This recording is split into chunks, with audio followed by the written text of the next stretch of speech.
Thanks, Mike.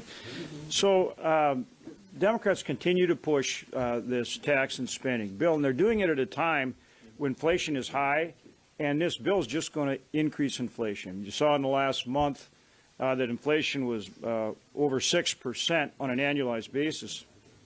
I come from the Midwest. It's actually over 7% on an annualized basis. And so we know inflation is a tax on everybody. Inflation's a tax on everybody, on your food, on your fuel, on your housing, you name it. But it hits low-income people the hardest. So it's a tax on everybody, but it hits low-income people the hardest. Now Democrats want to double down on that, and by increasing taxes and increasing regulation, they're also running the risk of putting our economy in stagflation, something that we haven't seen since the late 70s and early 80s.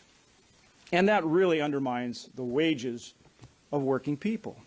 Now, on top of all that, on top of inflation on people who can least afford to pay it and making it worse and continuing to disrupt the supply chain with regulations and higher taxes, they've decided to give their wealthy friends in New York and California a big tax break. They're going to raise the SALT deduction, the deduction for local property taxes, from 10% to 80%. So they're going to give a big break to their friends in California and New York, the wealthiest people. Will they increase inflation? Will they make it more difficult for low-income people across this country?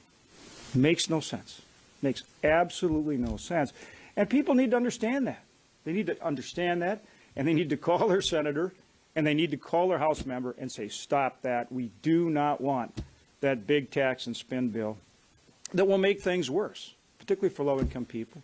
And we want to get back to the kind of policies that grow our economy, that solve the supply chain disruptions, and that create more opportunity.